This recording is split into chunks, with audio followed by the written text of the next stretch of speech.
Firman Tuhan diambil dari 2 Samuel 23 ayat 39. Uria orang Het, semuanya 37 orang. Demikianlah firman Tuhan. Amin. 할렐루야. Haleluya. 네, 성가대 은혜스러운 찬양 감사드립니다. 자, 오늘 함께 은혜 받으실 말씀 제목 Judul firman 다시 한번 yang akan kita pelajari 다윗의 di kesempatan kali ini adalah 하나님 나라의 군대라는 제목. tentara kerajaan Allah yang tampak dalam 37 pahlawan Daud. 37 용사가 기록된 사무엘하 23장은 2 Samuel pasal 23 다윗의 말년에 yang di dalamnya terdapat catatan mengenai 37 pahlawan Daud adalah 기록입니다. catatan 사무엘하 23장 yang Daud tulis di masa tuanya dengan hati yang penuh syukur. Di 2 Samuel 23 ayat 1 dikatakan, inilah perkataan Daud yang terakhir. 마지막 인생의 메시지를 Saudara, 어떻게 남기겠습니까? 정말 apa 다윗이 pesan terakhir 임종을 dari 앞두고 kehidupan yang kita akan tinggalkan, saudara? 선이나 왕으로서의 Daud 업적을 말하지 않았습니다. adalah orang yang sungguh luar biasa. Menjelang akhir kehidupannya, dia tidak menyatakan tentang kemenangannya pada perang 마지막에 atau pencapaiannya sebagai raja. 우리아를 기록했습니다. Tapi nama-nama dari orang-orang yang Tuhan 모든 것이 angkat 하나님의 bersama-sama dia, itulah yang dicatat. Dan di akhir daftar tersebut, justru ada nama Uria dicatat. Nah, ini seperti pengakuan iman terakhir dari Daud, bahwa semuanya adalah kasih karunia Allah. Daud adalah orang yang berbuat dosa terhadap Uria. Tetapi Tuhan tidak membuang Daud, melainkan mengampuninya. Dan di saat yang bersamaan, Tuhan membuat Daud dikelilingi oleh pahlawan-pahlawan yang setia seperti Uria untuk mengokohkan kerajaan. 다윗이 Nah, saudara, 왜 하필이면 우리아를 기록했을까요? kenapa Uria yang dicatat oleh Daud? 인생에 있어서 Di dalam kehidupan Daud, 그 죄가 dosa 형성을 갖겠습니다. terhadap Batsheba, betapa itu membebani Daud di sepanjang hidupnya. Pendeta senior menyampaikan bahwa setelah berbuat dosa terhadap Batsheba, Daud bertobat atas hal itu selama 30 tahun. 우리아에게 얼마나 Jadi, 미안한 마음을 가졌겠습니까? betapa Daud merasa bersalah terhadap Uria. 너무나 우리아와 다윗은 그 전쟁 시기에 한 사람은 Sangat bertolak belakang rupa Daud dan Uria di waktu perang. 어찌 보면 죽을 수 Yang satu ya seorang raja tapi tidur siang. Dan 나라를 위해서 숨 yang satunya lagi yaitu Uria 그런 maju ke garis depan pertempuran yang membuatnya 한 다음에 mati gugur demi negara. Terhadap Uria yang seperti demikian, 근데 setelah Daud bertobat, betapa dia merasa bersalah terhadap Uria. 그냥 회개하고 Dan tidak sampai atau tidak berhenti pada Daud yang bertobat saja, 그런 마음을 tapi rasa bersalah terhadap Uria tersebut 자기가 정한 명단에 맨 itu membuat nama Uria Daud letakkan di paling akhir dari daftar 우리아의 문제에 대해 orang-orang yang paling setia. Ini menunjukkan 부담으로 끝나는 bahwa tentang persoalan Uria ini 게 아니라 itu tidak berakhir pada beban atau stres di hati saja, 중요한 tetapi itu membuat nama Uria tercatat sebagai orang yang sangat penting. 부럽기도 합니다. 과연 내가 Sungguh ketika melihat Daud, saya merasa iri. 평생 동역 Saya berpikir, 어떤 사람 apakah pesan terakhir dalam hidup saya nanti 기록할 수 있을까? itu adalah tentang nama orang-orang yang telah menjadi rekan kerja sepanjang hidup saya? 그런 생각을 해봤어요. 제가 말씀을 준비하면서. 자, 그래서 Saya terpikir demikian sambil siapkan firman. 37 용사 분류표를 보겠습니다. 자, Nah, kita akan melihat pengelompokan dari 37 pahlawan Daud. 용사 30 용사 Ada 3 pahlawan yang pertama, ada 3 pahlawan yang kedua, dan ada 30 pahlawan. 특징이 나와 있죠. 이 첫째 세 용사는 Lalu kita lihat ada tokoh, ada deskripsi dan karakteristiknya. 요셉 바세렛 같은 사람은 3 pahlawan yang pertama ini, 사무엘하 23장 mereka begitu perkasa. Contohnya, 혼자서 orang seperti isi Baal. 그래서 승리의 Di 2 Samuel 23 ayat 8 dikatakan dia sendirian berperang melawan 800 orang dan menang. 아비새 분하야 운영의 일인 Jadi dia disebut pahlawan kemenangan. 베들레헴 우물을 떠온 사람들 Nah, 3 pahlawan yang kedua adalah Abisai, Benaya, dan 1 orang yang tidak disebutkan namanya. 베들레헴 우물을 떠왔다라는 Ahli-ahli teologi mengatakan bahwa 3 pahlawan yang kedua inilah yang pergi menimba air dari perigi Bethlehem. Dan jika lihat firman yang disampaikan pendeta senior, siapakah orang yang menimba air di perigi di samping pintu gerbang Bethlehem?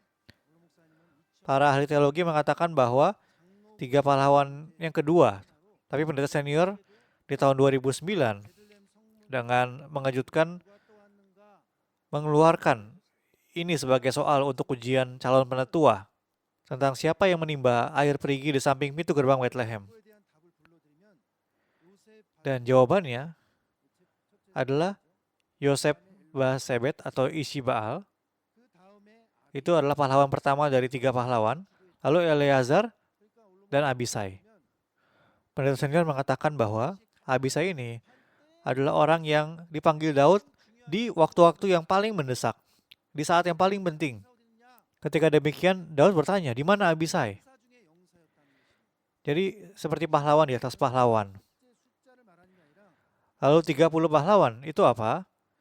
Itu bukan menyatakan tentang jumlah angka sebenarnya, melainkan nama jabatan. 수를 세보면 30명이 아니라 Jika dihitung jumlah sebenarnya, bukan 30, tetapi 31 orang. Dan jika lihat dalam naskah asli, bisa jadi ada 32 orang. 30 용사들은 Jadi 30 pahlawan ini 충성스러운 사람들, adalah orang-orang yang setia kepada Daud. 사람들 Jadi 37 pahlawan Daud berisikan orang-orang yang seperti demikian. 그렇다면 첫 번째로 Pertama, kita akan melihat titik awal dari mereka yang menjadi pahlawan bersama Daud. 그것은 다윗과 뜻을 Poin 1 kecil, 취하기 mereka memilih untuk berdiri bersama Daud. 22장 2절 보면 환난당한 Di 1 Samuel 22 ayat 2 dikatakan, berhiburlah juga kepadanya setiap orang yang dalam kesukaran, setiap orang yang dikejar-kejar tukang piutang, setiap orang yang sakit hati, maka ia menjadi pemimpin mereka.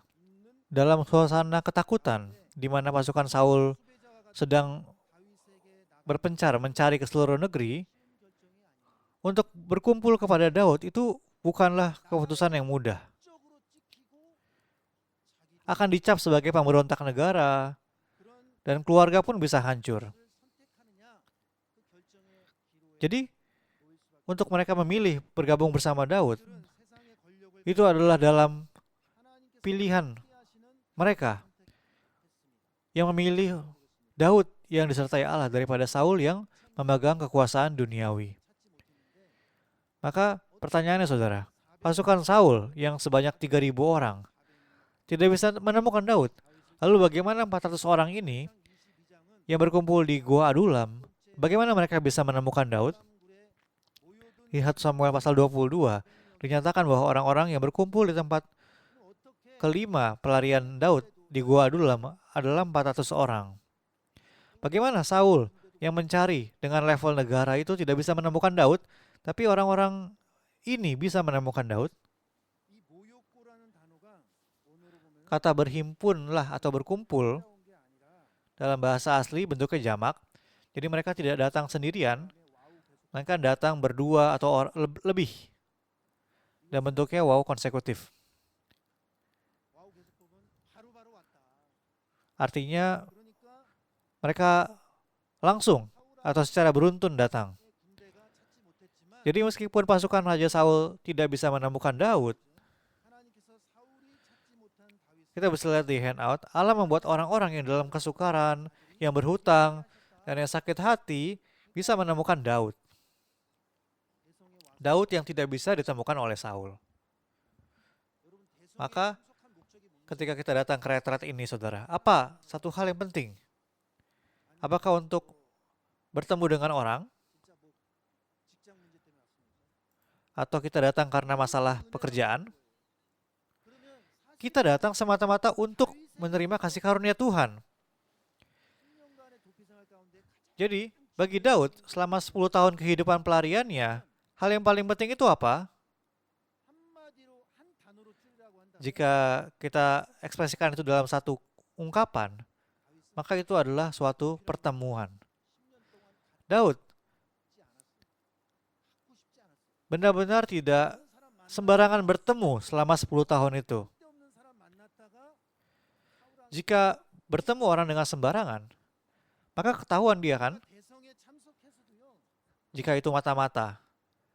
Dan dia bisa ditangkap oleh Raja Saul kan. 만남을 갖고 Ketika kita menghadari retret pun, jika untuk semata-mata untuk melakukan pertemuan yang tidak perlu, 교회에서 주일날 설교 perkumpulan yang saling mengeluh, 똑같이 saya 땀 흘리고 sampaikan ini di khotbah di hari Minggu kan.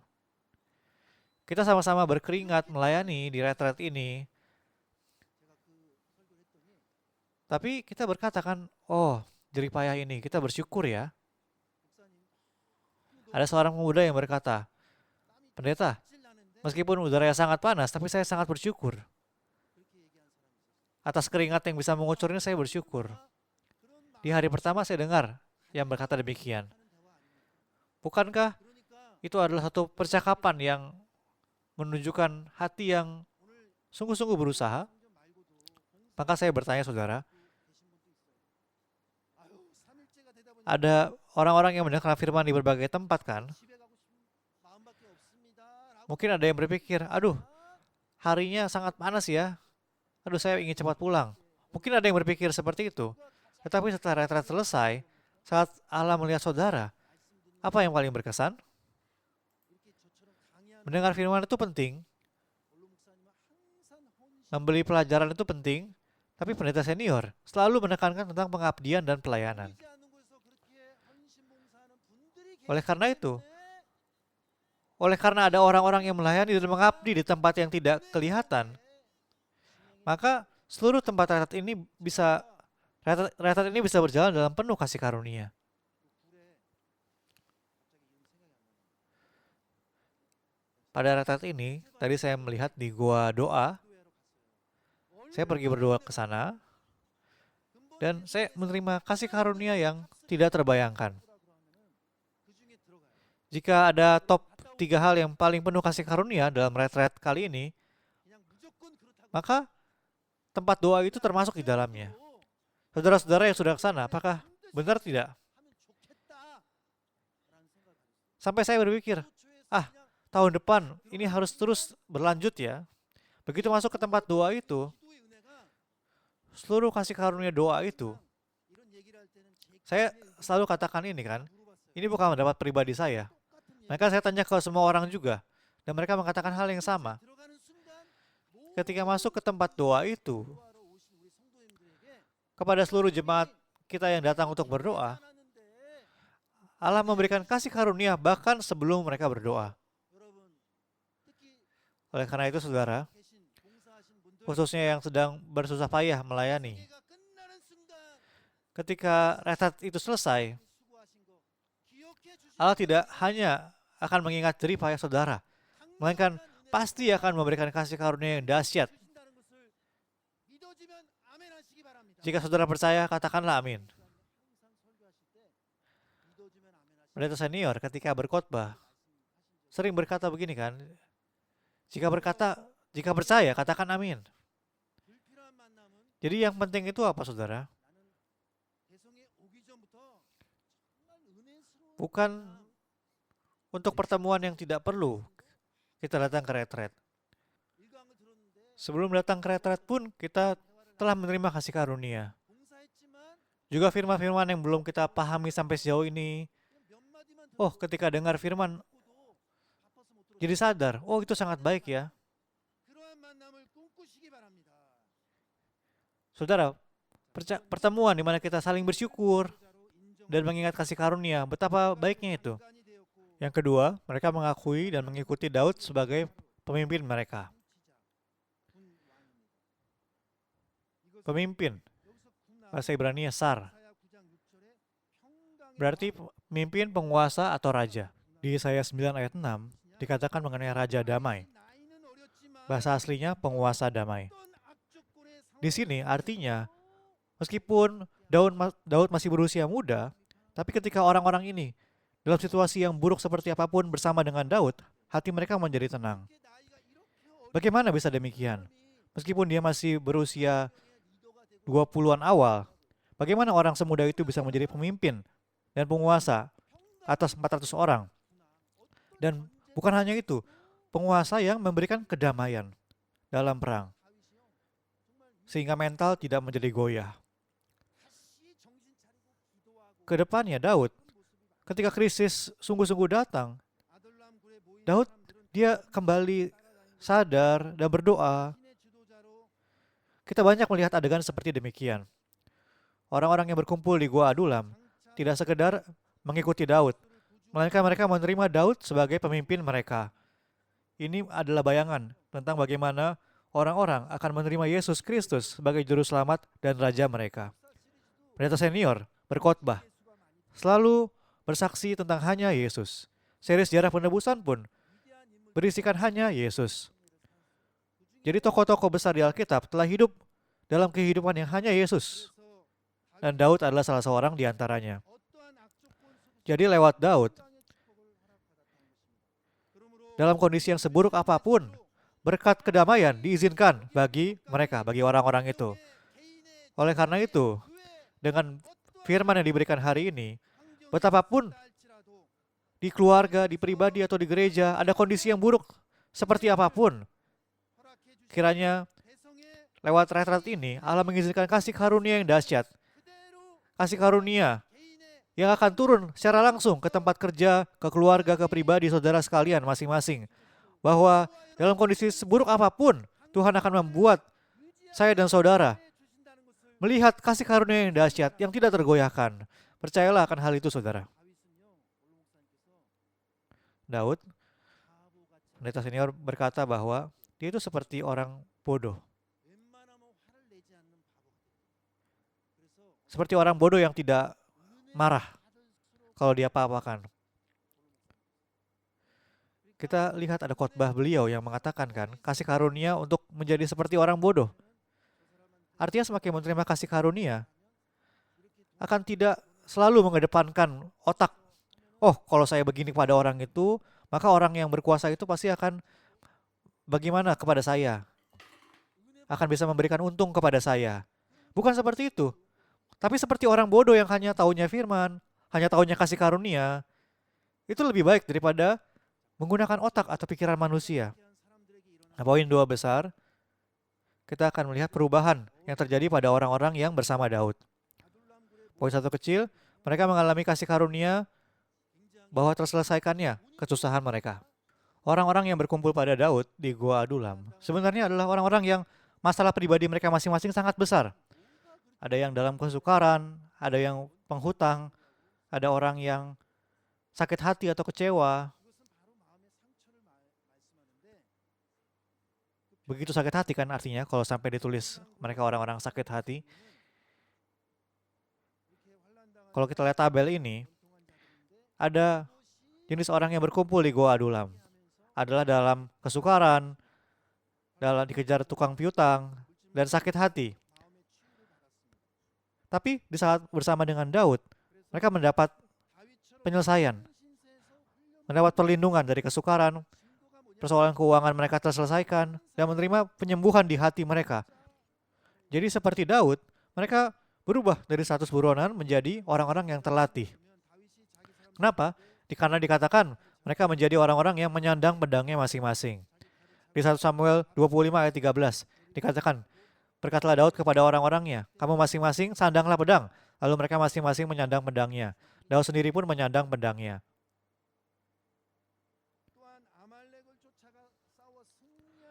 Jadi mereka menjadi teratur, memiliki pembagian tugas. Juga memiliki kemampuan bertempur untuk mengejar orang Amalek, berperang dan menang. Betapa perkasanya Amalek kan di Alkitab, saudara. Di 1 Samuel 30 ayat 9-10 dikatakan, pergilah Daud beserta 600 orang yang bersama-sama dengan dia dan sampailah mereka ke sungai Besor. Sementara orang-orang yang mau tinggal di belakang berhenti di sana. Daud melanjutkan pengejaran itu beserta 400 orang, 200 orang yang terlalu lelah untuk menyeberang sungai Besor itu berhenti di sana. Ketika Daud berada di Ziklag, di lokasi pertempuran Gilboa, Raja Filistin atau Akis berkata, "Kamu akan berperang bersama kami. Kamu ikutlah kami." Nah, maka Daud dia bingung kan ketika diajak perang demikian. Tapi hamba Raja Filistin berkata kepada Raja Filistin, "Hei, Daud itu membunuh Goliat." Maka dia bisa aja berkhianat. Maka setelah berjalan 3,5 hari, mereka disuruh pulang. Tetapi ternyata kaum perempuan yang di perkemahan, Daud dan orang-orangnya, telah ditawan semuanya. Nah, di saat itulah Daud berkata seperti ini, "Sandanglah pedang masing-masing dan mengejar orang Amalek." 1 Samuel 30 ayat 9 sampai 10. Dan juga di 1 Samuel 30 ayat 17 dikatakan, pada keesokan harinya Daud menghancurkan mereka dari pagi-pagi buta sampai matahari terbenam. Tidak ada seorang pun dari mereka yang lolos kecuali 400 orang muda yang melarikan diri dengan menunggang unta. Semuanya dikalahkan. Jadi betapa pahlawan Daud menjadi sangat perkasa. Itu dapat kita ketahui juga lewat perubahan sebutan mereka. Perubahan sebutan tentang mereka di Alkitab. Dari orang-orang yang dalam kesukaran, yang dikejar hutang, orang-orang yang sakit hati, itu apa? Itu rupa manusia lama sebagai orang berdosa. Dan Daud lalu menjadi Daud dan orang-orangnya. Ya, mereka disebut Daud dan orang-orangnya. 1 Samuel 23 ayat 5 dan ayat 24. Jadi ada kemajuan kan? Ini menggambarkan umat kerajaan Allah. Umat kerajaan Allah. Lalu berubah sebutannya menjadi para pahlawan yang mengiringi Daud. 2 Samuel 23 ayat 8. Ini menunjuk kepada mereka yang dilatih di dalam Kristus. Lalu yang terakhir, mereka disebut sebagai bala tentara Allah. 1 Tawarik 12 ayat 22. Menunjuk kepada prajurit rohani kerajaan Allah. Jadi pahlawan Daud singkatnya disebut sebagai bala tentara Allah. Jadi awalnya mereka berkumpul sebagai orang-orang yang berstatus buronan, orang-orang yang terluka hatinya, tetapi di suatu momen mereka menjadi organisasi yang dahsyat dan menjadi bala tentara Allah. Bala tentara Allah bukanlah sekedar orang yang kumpulan dari orang-orang yang kuat, tapi ini adalah komunitas kumpulan dari orang-orang yang menaati kehendak Allah dan berpusat pada pemimpin yang ditetapkan Allah. Nah, seperti itu gereja juga hari ini tidak dibangun oleh kekhawatiran dunia, melainkan melalui orang-orang kudus yang menaati kehendak Allah. Nah, kalau gitu apa karakteristik dari tentara Allah yang tampak di Alkitab? Pertama, tentara yang mengandalkan nama Allah. Di 1 Samuel 17 ayat 45 dikatakan, Daud berkata kepada orang Filistin itu, "Engkau mendatangi aku dengan pedang dan dengan tombak dan lembing, tetapi aku mendatangi engkau dengan nama Tuhan semesta alam, Allah Israel." Berapa usia Daud saat itu? Sangat muda kan, masih belasan tahun. Tapi di hadapan Goliat, Daud mengedepankan nama Allah terlebih dahulu. Seperti demikian. Daud menyebut soal barisan Tuhan atau tentara Tuhan. Bagaimana seorang anak belasan tahun bisa memikirkan dan mengungkapkan hal seperti itu? Itu adalah iman Daud yang hanya mengandalkan Allah saja. Dan tentara yang muncul di Alkitab adalah tentara yang teratur. Bilangan 1 ayat 52. Orang Israel berkemah masing-masing sesuai dengan panji-panji, dekat panji-panjinya. Dalam kitab Bilangan, mengenai tiap suku Israel, dikatakan apa? Disebut sebagai pasukan, berjalan menurut pasukan demi pasukan. Ungkapan demikian banyak muncul kan? Di Bilangan 10 ayat 14. Di bawah panji-panji Bani Yehuda, mereka berangkat menurut pasukan mereka. Di Keluaran 13 ayat 18 sampai 19, ini diungkapkan berbeda, yaitu berjalan dengan siap sedia berperang. Artinya berbaris dengan rapi, dengan teratur. Pendeta senior berfirman bahwa sejak orang Israel keluar dari Mesir, Exodus, mereka tidak berantakan. Maka dikatakan di Keluaran 12 ayat 41, tidak disebut bahwa budak-budak keluar dari Mesir. Mereka sebagai budak-budak. Tetapi dinyatakan mereka pasukan. Pasukanlah yang keluar. Bagaimana mereka bisa menjadi begitu terlatih, berjalan? Itu adalah karena Allah memberikan kasih karunia-Nya, maka mereka menjadi berbaris rapi, jadi teratur. Saudara-saudara, satu hal yang penting di gereja itu apa? Masing-masing di tempatnya menjalankan perannya masing-masing. Contohnya tim paduan suara, bagian bass. Berkata, oh kali ini saya mau nyanyi sopran deh. Pasti saya bisa kok. Lalu 10 orang dari bass pergi ke nyanyi sopran. Bayangkan. Suaranya tidak akan bagus kan? Maka yang penting itu apa? Masing-masing di tempatnya menjaga keteraturan. Sejak awal berangkat, karena Allah memberikan kasih karunia, maka selama 40 tahun, asal mereka di bawah naungan tiang awan, maka Allah menyertai. Itulah hal yang mereka rasakan. Mereka memperoleh kedamaian di hati. Pendeta senior sampaikan kepada kita firman demikian.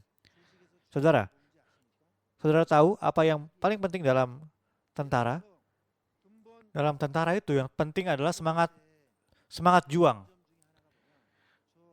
Contohnya ada yang berubah di retret kita kali ini. Kalau kita lihat di balik bait suci Moria ada apa? Ada ruang menyusui. Ruang menyusui disiapkan. Maka ibu-ibu yang membawa bayi datang 2 kali lipat dibanding tahun lalu. Bahkan ada juga yang bayinya belum sampai 100 hari dan dibawa. Ada 2 keluarga di mana anaknya 2, tapi ayahnya tidak bisa datang karena bekerja. Maka saya tanya kepada sang ayah, apakah suka kalau ada ruang menyusui? Dia bilang, oh iya jauh lebih baik daripada tidak ada. Saat ganti popok anak, bisa ke situ.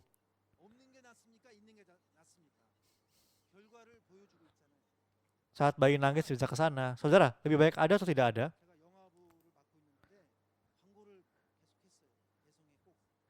Saya pegang departemen bayi, saudara. Maka saya terus umumkan untuk datang orang-orang ke retret musim panas. Dan karena gereja mempersiapkannya, maka ayah ibu dan yang muda meresponnya. Jadi yang penting itu apa? Masing-masing harus menjalankan perannya. Kedepannya pun di gereja kita harus investasikan untuk orang muda. Itu sangat penting.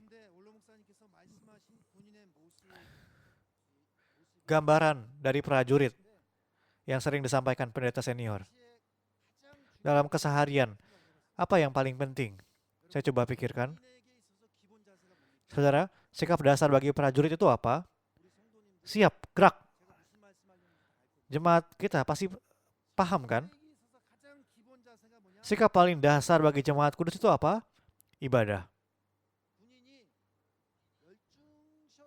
Bagi prajurit, saat istirahat di tempat, itu adalah sikap fokus kan? Nah sama seperti itu, sikap dasar bagi jemaat yang paling penting adalah beribadah. Lalu jika melayani dengan hati yang merindukan ibadah, firman yang tidak sempat didengar kembali, didengarin lagi, menyusul. Maka datang ke retret. Yang paling penting itu apa? Sikap ibadah. Gereja kita mencatat firman agar pewarisan iman dapat terjadi turun-menurun. Kasih karunia yang demikian terus tercurahkan bagi kita sampai sejauh ini dengan waktu yang lama. Kiranya seluruh jemaat bisa menerima firman dan menaikkan ibadah yang berkenan kepada Allah. Saya berdoa dan memberkati dalam nama Yesus Kristus. Lalu poin 3 kecil. Mari kita lihat karakteristik kesetiaan yang ditunjukkan 37 pahlawan Daud. Ini saya perlihatkan Gua Adulam. Gua Adulam itu bukan 400 orang masuk sekaligus ke satu gua. Tapi itu gua yang ada banyak gua di daerah itu. Banyak guanya. Jadi 400 orang tidak masuk ke satu gua, melainkan masuk ke beberapa tempat. Jadi awalnya ketika mereka berkumpul, mereka adalah orang-orang yang tanpa kekuatan. Tapi ketika menjadi pasukan, mereka jadi seperti apa? 제가 한번 만들어 봤어요. Saya coba buat video ini. 그러니까 이런 모습이 지금 우리 Maksudnya, 이 연수원에도 gambaran yang seperti demikian.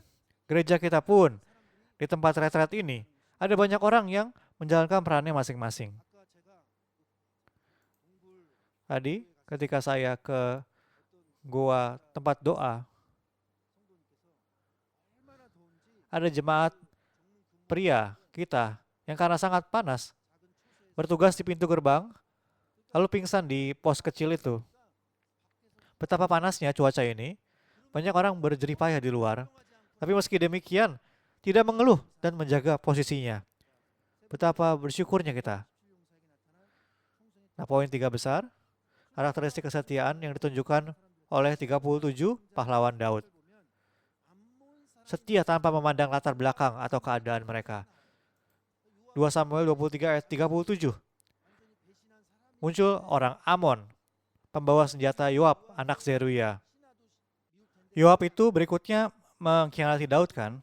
Jika benci Yoab, pasti benci hamba Yoab juga. Tapi Daud tidak demikian. Lalu ditulis juga ada orang Het, Uria orang Het. Orang Het itu salah satu dari 7 suku Kanaan.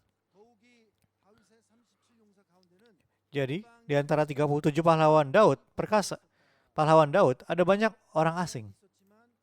Ada orang Het, dan di 2 Samuel 23 ayat 34, ada juga Elifelet, anak Ahasbai, anak seorang Maaka. Lalu Eliam, anak Ahitofel, orang Gilo. Eliam, anak Ahitofel ini siapa? Ketika lihat 2 Samuel 11 ayat 3, ternyata dia adalah ayah Batsheba. Saudara, kenapa memakai keluarga orang seperti Ahitofel? Anak Ahitofel sendiri, imannya sangat baik. Walau iman baik, kalau orang tidak tahan untuk lihat dia, bagaimana? Dia adalah ayah dari Batsheba. Jadi dari sudut pandang Eliam, apakah dia ingin setia kepada Daud? Eliam adalah orang yang sangat baik imannya. Hari ini, yang hadir bersama-sama di tempat ini dari seluruh dunia, melampaui segala ras dan tempat asal, berbagai orang-orang telah datang.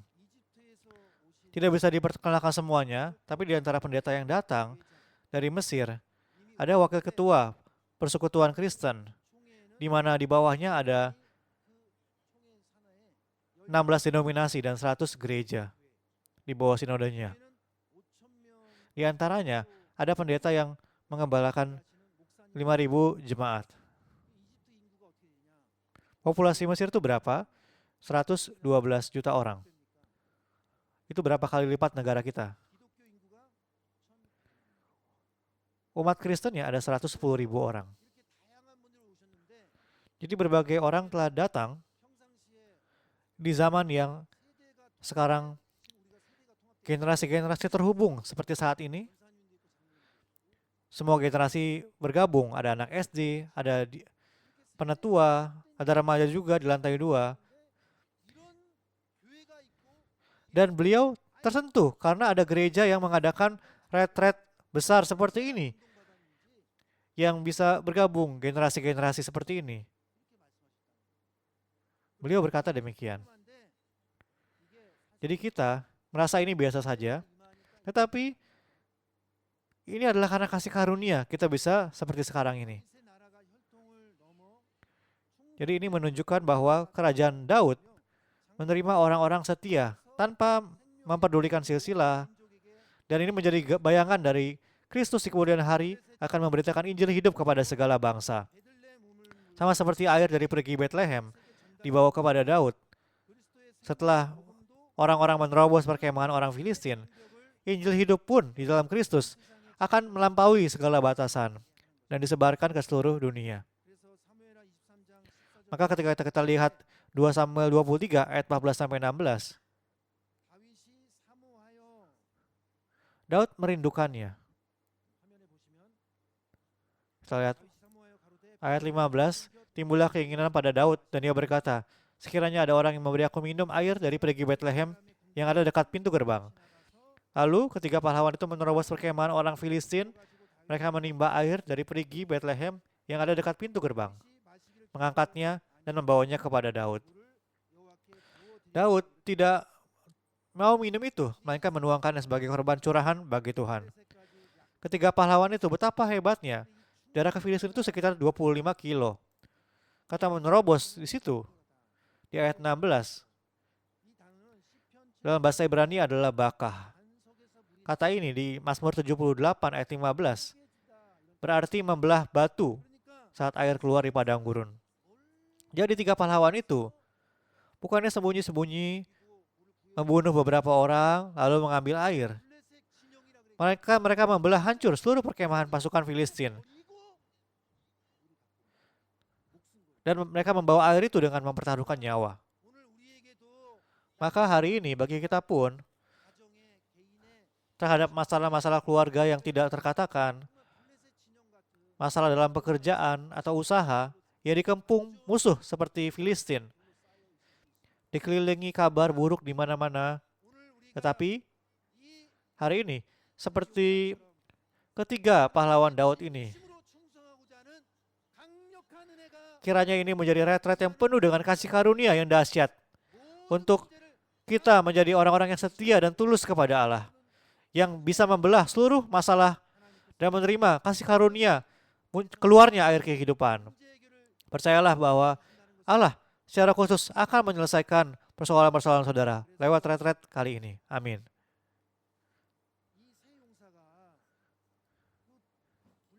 Ketiga pahlawan ini pergi ke perkemahan Filistin itu saja sudah luar biasa.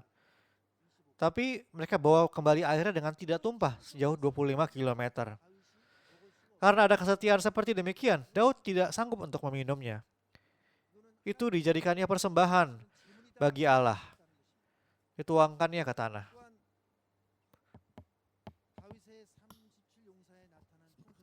Dan karakteristik kesetiaan yang ditunjukkan ke 37 pahlawan Daud, mereka orang-orang yang menjadi satu di dalam Allah. Saudara-saudara, saya bertanya, bagaimana pahlawan Daud selama 10 tahun bisa tetap bersatu? Sejak buku seri ketiga saya sudah penasaran. Bagaimana tidak ada satupun pengkhianat yang pergi ke Saul dan berkata, oh Saul, saya sudah 5 tahun bersama Daud. Saya tahu persis di mana dia. Aku kecewa kepada Daud, makanya aku datang kepadamu. Jika ada yang demikian, Daud tidak akan bisa bertahan dalam 10 tahun pelariannya itu. Makanya selama 10 tahun pelarian, kenapa tidak ada satupun pengkhianat? Dua alasannya. Yang pertama, karena mereka adalah orang-orang yang memiliki kelaparan dan harapan yang sama. Tugas terberat bagi Daud dan orang-orangnya itu apa? Makanan. Maka Daud dan pahlawan Daud adalah orang-orang yang selalu lapar. Saudara datang ke retret dengan hati yang selalu lapar merindukan kasih karunia kan? Walaupun ngantuk dan panas, serta lelah dalam melayani, tapi di hati penuh dengan kerinduan. Walau tubuh Anda di Seoul atau di daerah, tapi hatinya rindu untuk berada di Yeoju.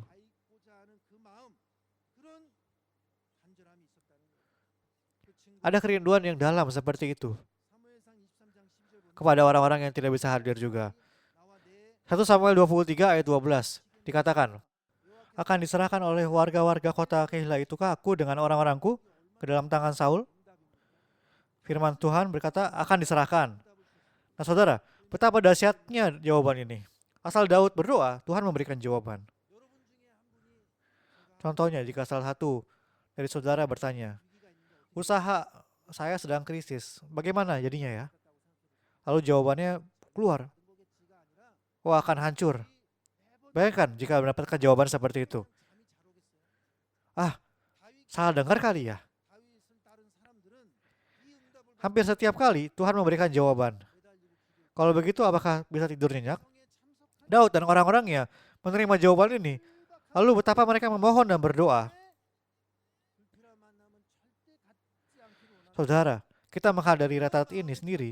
Kita harus memiliki hati yang mendesak seperti demikian. Maka saya berharap kita tidak melakukan pertemuan yang tidak perlu. Dan bagaimana selama 10 tahun pasukan Daud tetap bersatu? Karena Allah mempersatukan mereka. Bilangan 11 ayat 17. Maka aku akan turun dan berbicara dengan engkau di sana. Lalu sebagian dari roh yang hinggap padamu itu akan kuambil dan kutaruh atas mereka. Maka mereka bersama-sama dengan engkau akan memikul tanggung jawab atas bangsa itu. Jadi tidak usah lagi engkau seorang diri memikulnya. Melihat Musa di padang gurun sendirian memikul beban, Allah berkata, jangan pikul sendiri. Roh Allah yang kutuangkan padamu akan kutuangkan juga kepada mereka. Artinya, yang mempersatukan adalah Allah. Oleh karena itu, di seluruh gereja dunia, tempat kita berada, lewat firman retret kali ini, kiranya seperti pahlawan Daud yang meskipun waktu telah berlalu lama, kasih karunia persatuan yang erat Tuhan berikan kepada mereka. Jika saudara percaya, katakanlah amin bahwa Allah akan mencurahkannya kepada kita juga. Kesimpulannya saudara, pemimpin yang mengingat kasih karunia Allah, membangun tentara Allah. Pada masa tuanya, Daud, daripada tentang pencapaiannya sendiri, dia menyebut nama orang-orang yang menyertainya. Mencatat Uria di bagian akhir, itu adalah karena dia mengingat kasih karunia atau hesed yang lebih besar daripada dosa-dosanya. Saat menyiapkan bahan handout ini, saya terpikir bagaimana ini terhubung dengan pelajaran sebelumnya, pelajaran kelima tentang hesed. Tadi di pelajaran sebelumnya, saya terima banyak kasih karunia, sampai rasanya harus diceritakan. Saya akan review itu. Karena Daud mengingat hesed seumur hidupnya, seorang pemimpin yang tidak melupakan kasih karunia akan membangkitkan orang-orang. Dan Allah membangun tentaranya melalui pemimpin yang demikian. Itulah hesed dari Daud. Saudara, telah terima kasih karunia lewat pelajaran sebelumnya?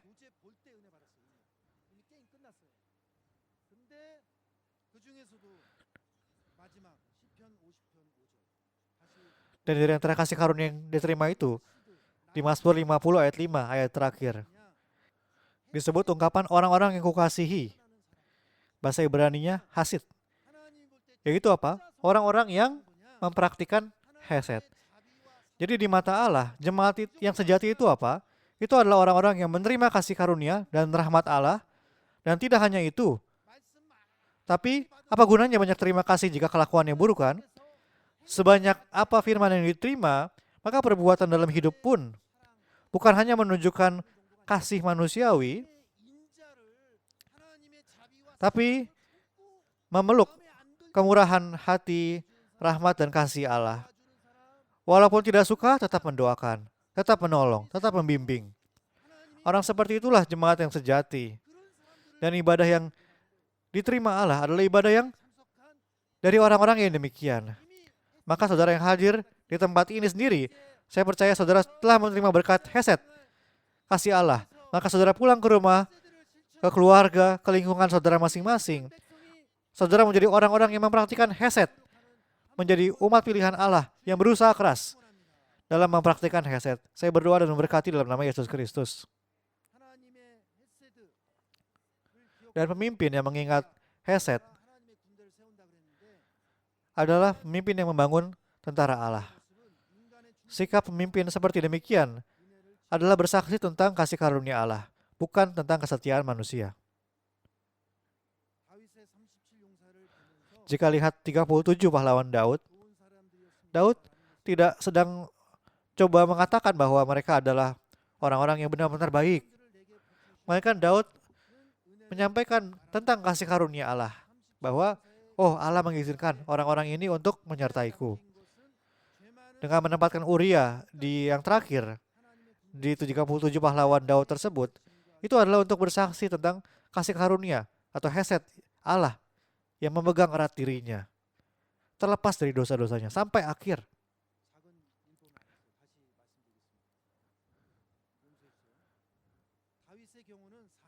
Daud saat memimpin 400 orang, dia membiasakan dirinya dengan pengertian, dengan kesabaran, dengan kerendahan hati, dan kemurahan hati. Dan perlahan-lahan mulai memperoleh kualitas sebagai Raja Israel. Di seri ketiga sejarah penebusan dikatakan demikian. Saudara, sebagian orang semakin dia naik ke atas, naik jabatan misalnya, atau di gereja posisi, bisa saja mabuk kehormatan kan, atau berubah sikap ketika dikelilingi 400 orang misalnya. Tapi Daud, secara mengejutkannya di usia 20 tahun, orang-orang yang lebih tua berkumpul di bawahnya, bagaimana bisa dia menjadi semakin rendah hati, semakin murah hati, semakin merendah? Bukankah itu mujizat? Maka saudara, milikilah karakter yang demikian. Mimpikanlah karakter yang seperti demikian. Pemimpin yang demikian. Berdoalah untuk itu, saudara. Maksudnya, di mata Allah, kualitas seorang raja bukanlah pada tentang berperang atau karisma dia, melainkan dalam memperdulikan orang lain. Saat menolong, membimbing, memahami orang lain. Seperti itu. Kenapa ini sulit? Karena orang-orang yang ikut Daud tidak semuanya orang baik kan? 1 Samuel 30 ayat 22. Dikatakan orang-orang yang bersama Daud ada orang-orang yang jahat dan orang dursila. Bahasa Ibraninya biri. Itu seperti preman-preman. Kalau kita lihat Panglima Yoab, tergambar rupa yang kasar kan? Namun karena sangat tertarik pada karakter Daud yang begitu rendah hati, maka pendeta senior pun selalu mengingat orang-orang yang telah berjerih payah. Beliau memperlakukan mereka seperti keluarga sendiri, seperti anak sendiri.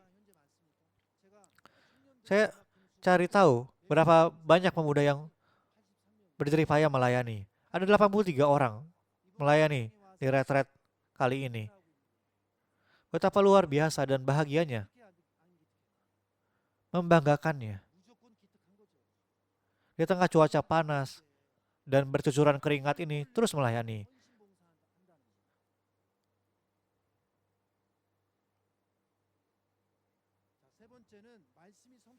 Poin 3, mereka bersama-sama berbagi sukacita atas penggenapan firman.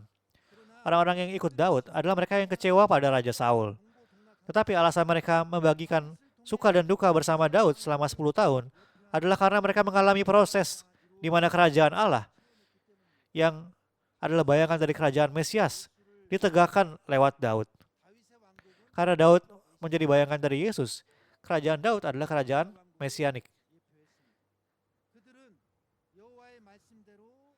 Mereka bersukacita bahwa kerajaan Saul diserahkan kepada Daud sesuai dengan firman Tuhan.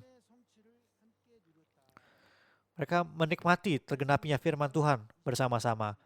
1 Tawarik 12 ayat 23. Inilah jumlah pasukan bersenjata untuk berperang yang datang kepada Daud di Hebron, untuk menyerahkan jabatan raja daripada Saul kepada Daud, sesuai dengan titah Tuhan.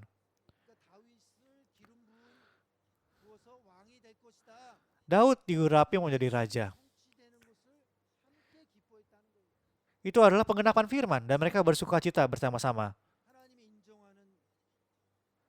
Jadi, pahlawan yang benar-benar diakui Allah bukanlah yang sekedar mendukung secara manusiawi, melainkan di dalam kasih karunia, dalam penggenapan firman, mereka saling berbagi firman, bercakap-cakap dengan firman. Ketika saya datang ke retret ini, bertemu pendeta-pendeta gereja cabang yang sudah lama tidak berjumpa, secara alami akan bercakap-cakap tentang firman kan, selama puluhan tahun kemarin, dan kemarin lusa pun demikian. Jadi ada sukacita berbagi firman. Jika saudara dan saya melakukan kehidupan yang demikian sehari-hari, maka di mata Allah, itulah sosok pahlawan iman yang sejati, pahlawan firman.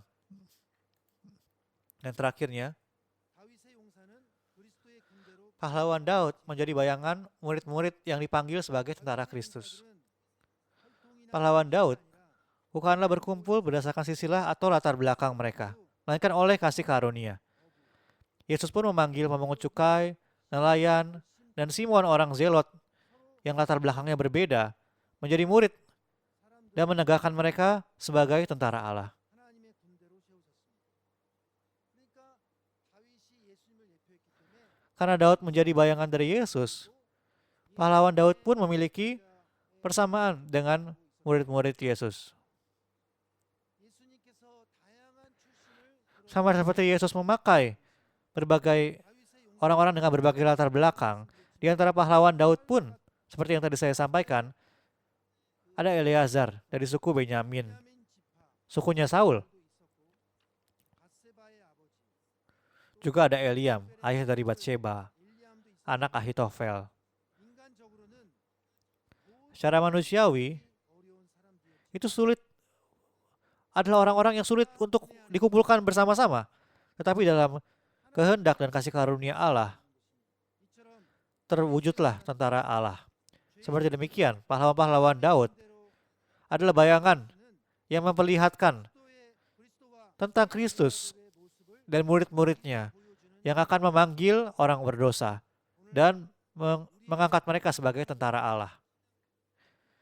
Iman kita di hari ini pun, 모습이 하나님의 군대일까? 제가 apakah serupa tentara Allah? Selama 1 bulan, saya menyiapkan tentang retret ini. Saya datang ke Yoju dan bekerja bersama para pendeta dan para penginjil. Setiap tahunnya selalu begitu. 매해마다 할 때마다 Setiap tahun, 은혜를 주실 것인가? saya menantikan kasih karunia apa yang akan diberikan tahun ini. Dan tahun ini pun, 그래서 왜 그러냐? saya menerima kasih karunia yang besar. 매해가 그렇지만 올해도 같이 이렇게 Kenapa? Melihat para pemuda yang datang bekerja bersama, 하나 walau usianya setara anak saya, 나이는 제 아들뻘이지만 betapa murninya mereka. 수하고 특히 군대 갔다 온 Terkhususnya yang sudah selesai wajib militer, 저한테 말할 때 군대 ketika bicara, seperti bicara kepada atasan tentara kan, siap. 얘기하면 그걸 되물어서 다시 이렇게 말할 정도로 Saat diminta lakukan sesuatu, walau cuaca panas, 해도 그렇고 뭘 시키면은 seperti istilahnya apa? Seperti mereka menjawab amin 우리 신앙의 용어 기독교 dengan sikap, 아멘 밖에 없어요. 그러니까 dengan sikap seperti 지나니까 bicara kepada atasan tentara. Jadi lama-kelamaan dengan berada di samping mereka saja telah terima kasih karunia, melihat hati yang begitu murni dan polos. Pendeta Lee Jangsik yang memegang Departemen Pemuda bercerita bahwa sejak awal mereka memang sudah begitu. Pemuda yang perkasa, ada sangat banyak. Maka betapa gereja kita penuh dengan pengharapan. Berada di samping mereka pun bisa membawa kasih karunia. Dan 83 orang telah datang untuk melayani. Saudara, betapa banyak orang-orang yang dengan ada di sampingnya saja telah membawa kasih karunia. Betul tidak, saudara? 여기 와서 수요일까지 Dengan kita ada di sini 2-3 hari, sampai hari Rabu, sampai hari ini. Sudah berinteraksi dengan orang-orang seperti demikian kan? Kalau tidak sempat bicara dan juga melayani bersama, ya mungkin tidak bisa merasakannya secara detail. Anak-anak remaja, SMP, SMA kita di lantai 2 juga, 그런 선배들이 지금 막강하게 있다는 거 안심하고 ada senior-senior yang begitu gagah. 들어오기만 하면 엄청난 Maka belajarlah dengan tenang. 은혜가 Asal masuk ke pemuda, 있다는 것을 divisi pemuda, 믿으시기 바랍니다. akan ada kasih karunia yang luar biasa. Percayalah itu. Saya punya 2 anak laki-laki. 그런 모습을 봤어요. Anak sulung saya memperlihatkan hal itu. 헵시바가 되니까 완전히 그 Dibandingkan ketika SMA, ketika masuk ke pemuda, energinya berubah total. Kenapa saya sampaikan ini? 왜 그러냐?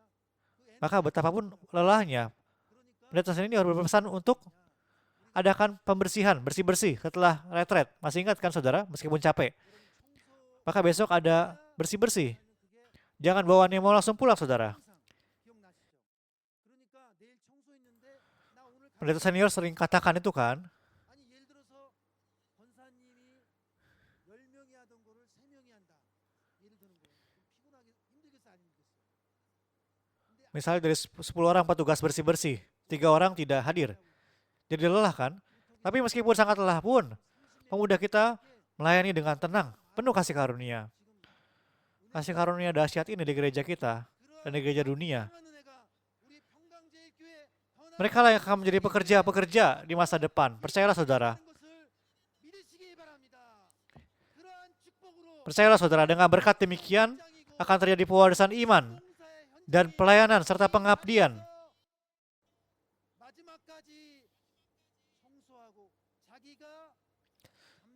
Turutlah dalam kebersihan saudara. Tempat tidur masing-masing. Besok akan ada pengarahannya dalam pengumuman. Turutlah ikut saudara. Bahkan pendeta dari luar negeri pun, dari anak kecil pun, pendeta senior kita mengajarkan untuk mempraktekkan demikian. Pendeta senior kita tunjukkan teladan dengan saudara bahwa beliau bukan hanya terima laporan dan pendeta-pendeta yang bekerja, bukan, tapi meskipun sudah umur 70-80 tahun, beliau selalu ada di lokasi bersama-sama. Maka kita pun, walaupun pendeta membersihkan, jemaat-jemaat bekerja bersama-sama.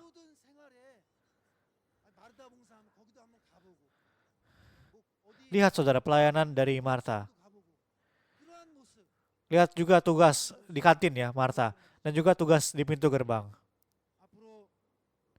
Kita telah belajar rupa seperti demikian kan? Dan kiranya sampai besok, sampai terakhir, saudara rapikan kamar sendiri. Dan kiranya saudara menerima berkat pasukan Allah yang gagah perkasa. Sampai akhir, saya sekali lagi berdoa dalam nama Yesus Kristus. Amin. Mari kita berdoa. Allah Bapa kami yang hidup, hari ini di tengah cuaca yang sangat panas ini, di tempat pewarisan iman ini, kiranya berkat dan sukacita, pelayanan dan pengabdian, serta kasih karunia, firman sejarah penebusan tercurahkan di tempat retret Yojo ini. Kami telah menerima kasih karunia yang begitu besar selama 3 hari ini. Dan kiranya energi yang luar biasa ini, berkat dari tempat-tempat doa, kiranya berkat sebagai rekan kerja dalam doa yang diberkati ini, biarlah itu bisa menjaga dan memelihara seluruh anak-anak-Mu Bapa yang berkumpul di tempat ini. Kami percaya dan menaikkan segala syukur kami dalam nama Yesus Kristus. Amin.